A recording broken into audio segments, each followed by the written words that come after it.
පොඩි එකෙක්. මේ සංසාරේ පව්පින් තේරුම් ගන්න පුළුවන්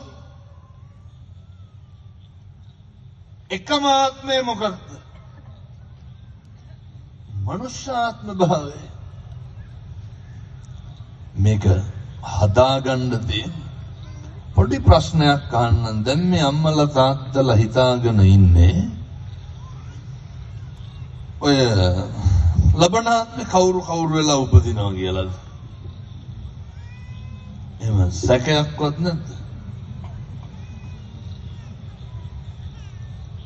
අපි හිතාගෙන ඉන්නේ මේවත් කියනවා යාමුදුරනේ අපරාධ කතා කරන්න ඕනේ. එහෙම නරක තැනක නම් උපදින්න හේතුවක් නැහැ. එහෙම දන වැරදි කරලා නැහැ, පව් කරලා නැහැ. වෙනතොනේ මිනිස්සු වෙලා උපදින්නෙම මොකේද? මිනිස්සු වෙලා උපදින්නේ බුද්ධත්වයේ ලබා ගන්න බෝධිසත්වයෝ ලබන්න ඕන ආත්මය මොකද්ද? මනුෂ්‍යාත්ම භාවය. කාලෙකින් හම්බෙච්ච ඔය මනුෂ්‍ය ආත්ම භාවය අපත්නම් කරන්න එපා. මොකද වෙනදුනේ හැමදාම කතා කරන්න හම්බෙන්නේ නැහැ. හැමදාම කන් ඇහෙන්නෙත් නැහැ. ජීවිතේ දවසින් දවස අපිට තේරෙන්නේ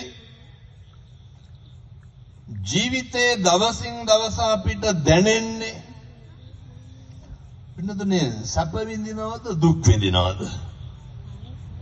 දවසින් දවස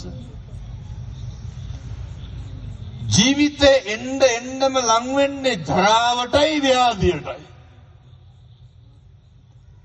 ජීවිතේ එන්නම සේන්දු වෙන්නේ අර ඔය තමයි පින්නතුනේ නෙතාන්ද රූපොන්ද කන්නගොල් වැටිලාය අංග පසංග රූ සපුව වැඩිපුරම මැරිලාය දිව රළුය දත් දෙපළ සියල්ලම වැටිලාය.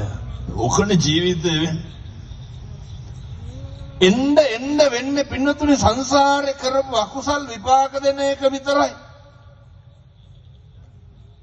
පින්නතුන් කියන්න බලන්න දැන්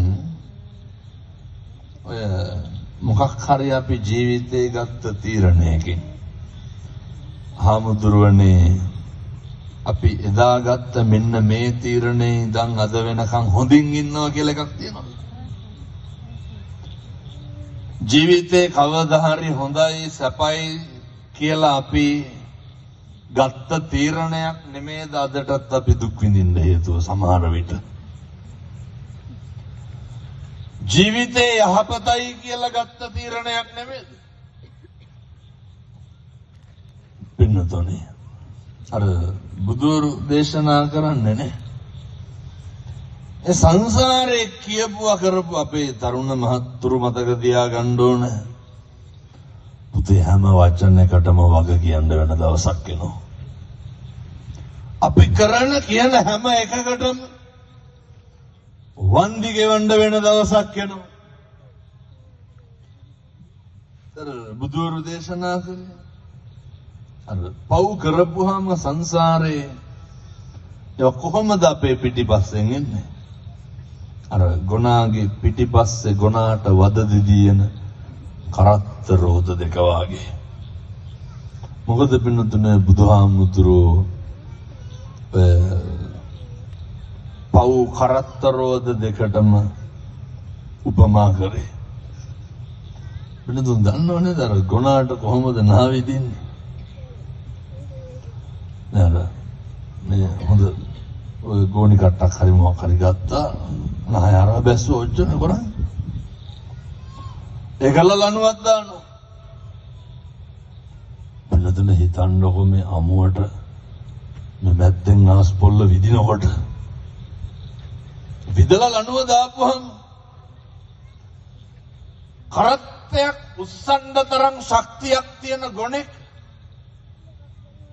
පින්නතුනි අර නහයට හුලම් පාරක් වැදුනත් නවතිනවා. ඇයි ඒ?